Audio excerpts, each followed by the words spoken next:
Chapter 6, 7, our last section of college algebra.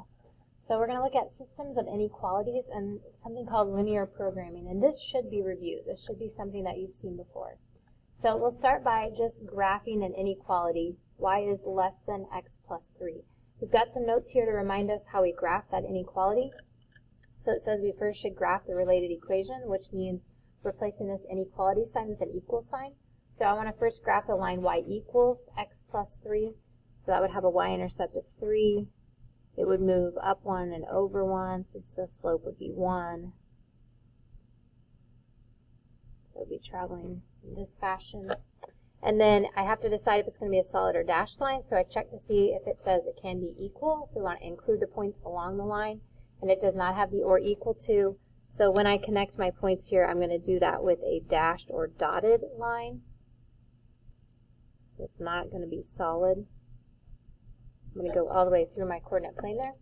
Then I want to test a point. And so often we're going to use the origin. That's typically a fairly easy point to test. And when we say test 0, 0, what we mean is when I plug in 0 for x and I plug in 0 for y, does that make my inequality a true statement? So I'm going to test 0, 0 in this inequality.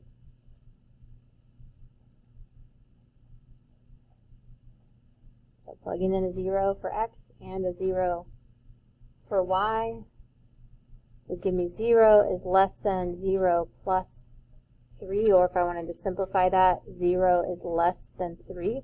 And so I have to ask, is that a true statement? And it is true. 0 is less than 3. And so I want to shade this point that I tested. So here's 0, 0. So when I shade, I want to shade everything on that side of the line so that I would shade right over the top of 0, 0. So I'm shading all these points on this side of that line. So any of the points that I choose then from this shaded area would all be solutions to this inequality. If I chose any xy pair in this shaded region, it would make this inequality a true statement. So then we could graph a system of inequalities.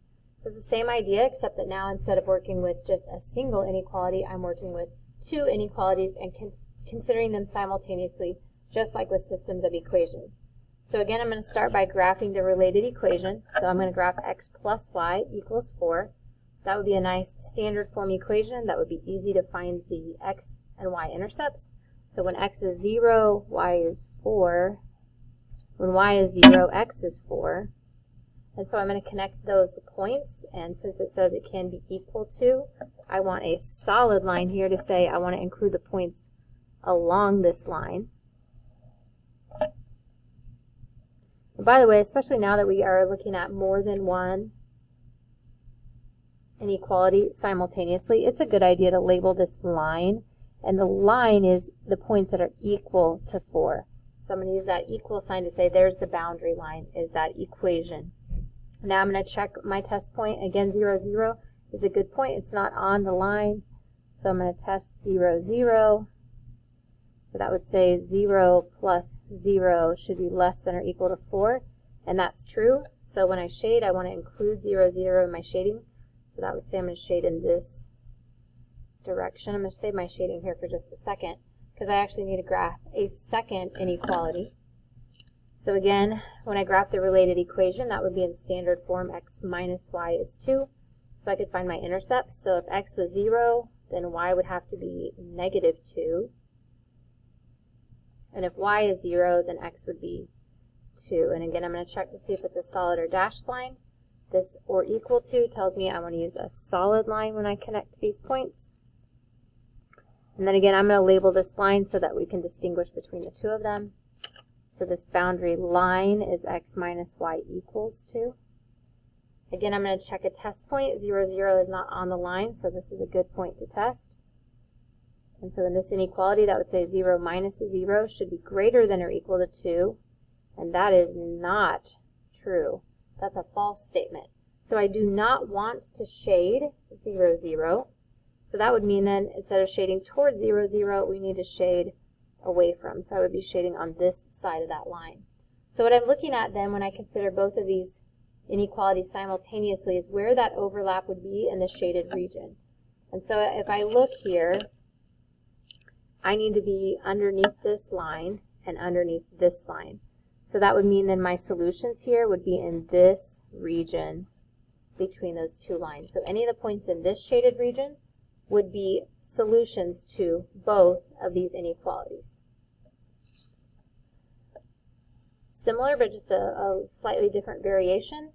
We're going to graph these three inequalities similar to graphing that system, but it says that we also want to look for coordinates of any vertices. Remember, by vertices we mean corners. So go ahead and pause, see if you can graph those three inequalities, and then we'll check to see how accurate you were with your graphing and your shading, and then we'll also check for those vertices. Let's check to see how you're doing. So I've graphed 3x minus y is less than or equal to 6, so that's this line here. I labeled it. My shading then for my test point says shade this direction. Y minus 3 equals 0. When I graph that, I could think of that as y equals 3. So if I took y minus 3 equals 0 and solved it for y, that would give me this equation. If I test 0, 0, it tells me to shade underneath that line. And then this last one, x plus y is 0. It would be hard to find the intercepts because it crosses right through the origin.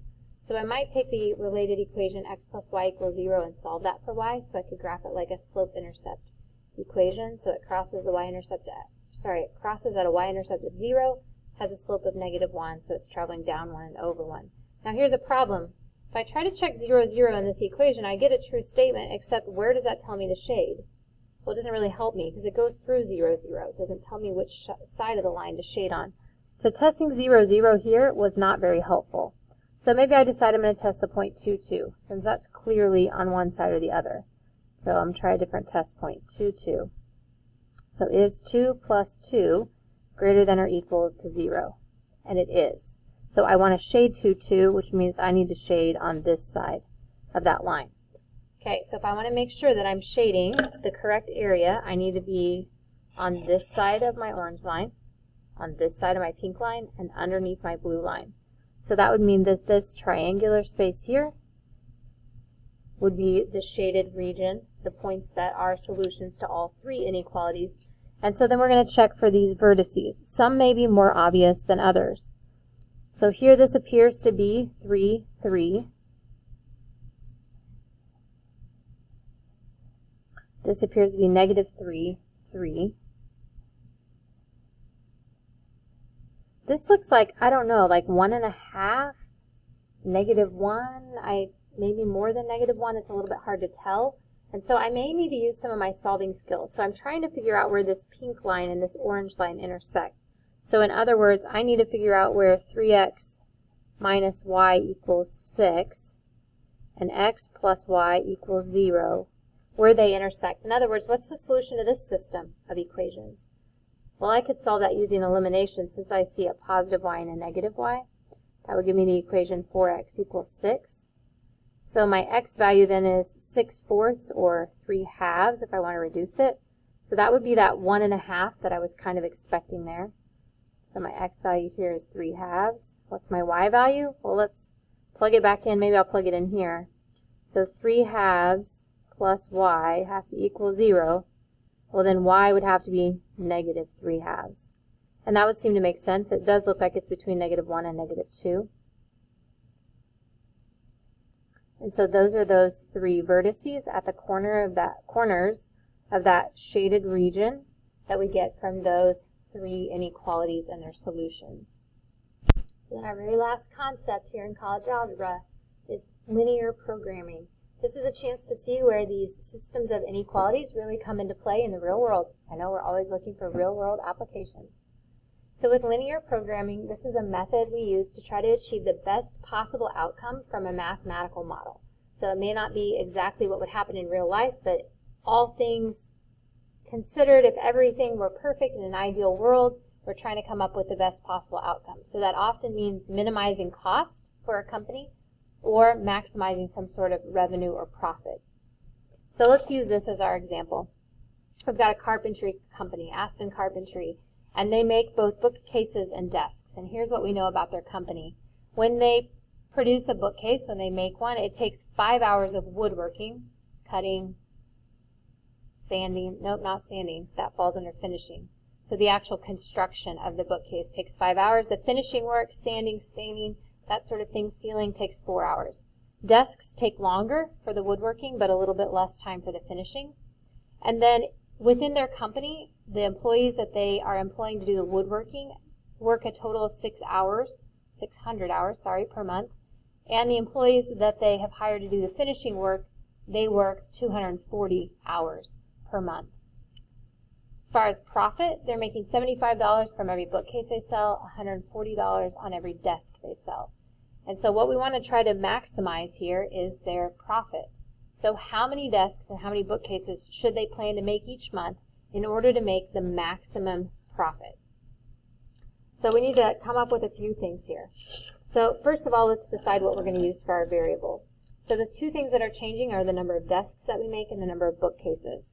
So I think I'll let X represent the number of bookcases and Y represent the number of desks.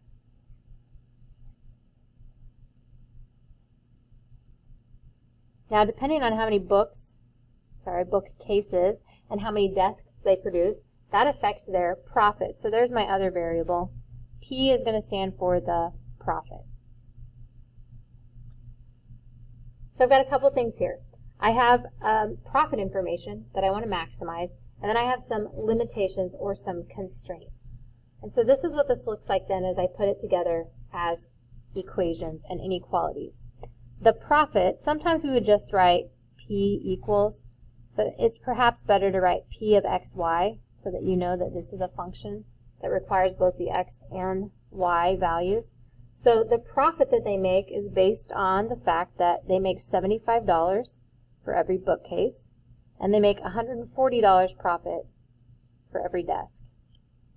We want to try to maximize that. We have some constraints though.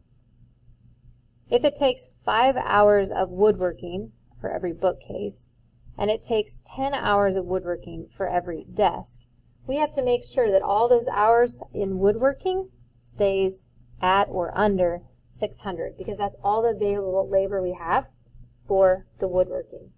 For finishing, we need 4 hours to finish every bookcase, and we need 3 hours to finish every desk. And our finishing labor has to be less than or equal to 240. That's all the hours that we have available to us. And then a couple of other things. I can't make negative desks. I can't make negative bookcases. So I could also say that the number of bookcases and the number of desks needs to be positive. It needs to be greater than or equal to 0. So this profit function that we wrote is what we would call our objective function. This is what we want to try to maximize in this case.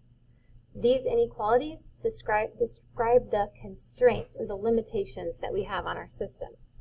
So if I were to graph these inequalities and shade then the overlap between all of those to find what we'd often call the solutions to that system, this then is what we would call the feasible region.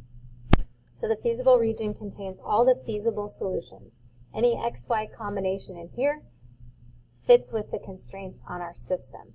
So then we want to think about all those possible solutions there and which one is going to give us this maximum amount of profit. So that's going to happen at one of the vertices, at one of these edges of that feasible region. So we first want to identify all 4 of our vertices. If I have trouble identifying one of my vertices, for instance, where the 2 lines cross here, I could make use of Desmos. It would help me find those points of intersection. I could also use Desmos for this entire graphing part of this exercise. Now that I've identified those 4 vertices, then I'm interested in the profit at each one of those points. So when x is 0 and y is 0, I would get a profit of no dollars. When x is 60 and y is 0, we could calculate the profit. So we want to find a profit at each of those 4 points. So 8,520 is the largest number that I see for profit. So that would be my maximum profit that I could make. So when I answer the question then, I want to make 24 bookcases and 48 desks in order to maximize my profit at $8,520 per month.